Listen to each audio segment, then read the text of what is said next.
আজ আমরা ক্লাস 2 এর আমার বইয়ের 154 পৃষ্ঠায় যে পড়াটি রয়েছে সেটি পড়ব এবং শিখব। তো চলো শুরু করা যাক। দেখো এখানে প্রথমেই কি লেখা আছে, অন্যের উপকার করেছেন এমন কয়েকজন মনীষীর ছবি নিচে দেওয়া হলো। ছবির নিচে এদের নাম লিখি, বড়দের কাছে এদের জীবনের গল্প শুনি। তো দেখো আমরা এখানে কিন্তু বেশ কিছু গুণী মানুষের ছবি দেখতে পাচ্ছি। তো এনারা কিন্তু প্রত্যেকেই স্বাধীনতা সংগ্রামী এবং মহান সব মানুষেরা।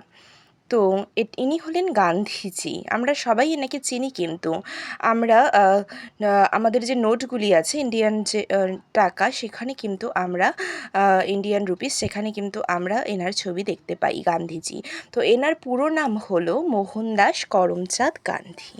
ঠিক আছে, এনার পুরো নাম হলো মোহনদাস করমচাঁদ গান্ধী। ঠিক আছে, গান্ধী, এনাকে আমরা গান্ধীজি বলে সকলেই চিনি।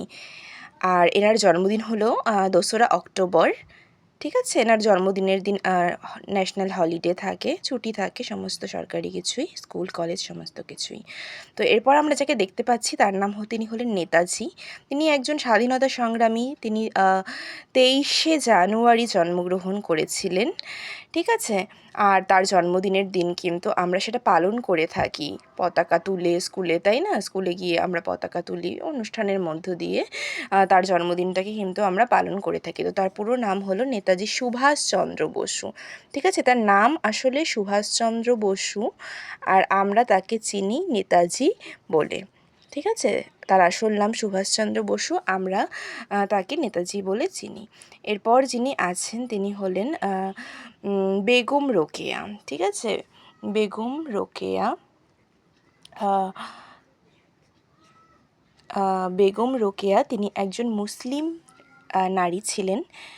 তিনি মেয়েদের শিক্ষার জন্য তিনি অনেক কিছু করেছিলেন, অনেক স্কুলও স্থাপন করেছিলেন এবং অনেক বই লিখেছিলেন। ঠিক আছে, তিনি মেয়েদের শিক্ষার বিষয়ে মানে তার অগ্রণী ভূমিকা তিনি পালন করেছিলেন।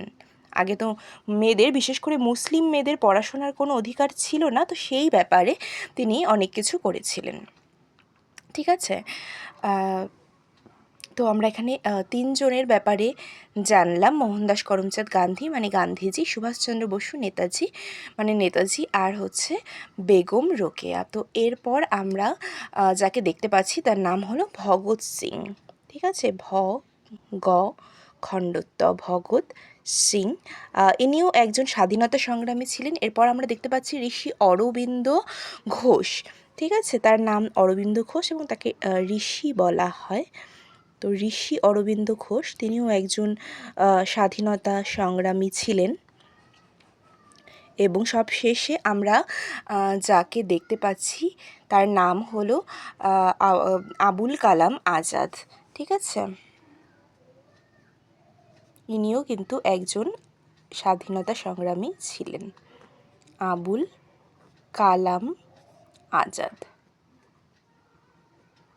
এবং তিনি, তার আরেকটা পরিচয়ও আছে, ভারত যখন স্বাধীন হয়, মানে ভারত, আমাদের দেশ ভারত স্বাধীন হওয়ার পর তিনি ছিলেন প্রথম শিক্ষামন্ত্রী। ঠিক আছে, তো এই ছিল আজকের পড়া। আশা করি তোমরা পড়াটি বুঝতে পেরেছো। যদি বুঝতে পেরে থাকো তাহলে অবশ্যই ভিডিওটিতে একটা লাইক করে দেবে এবং তোমাদের বন্ধুদের সাথে শেয়ার করবে, এবং এরকমই অন্যান্য ভিডিওগুলি পাওয়ার জন্য অবশ্যই আমার চ্যানেলটিকে সাবস্ক্রাইব করে দেবে।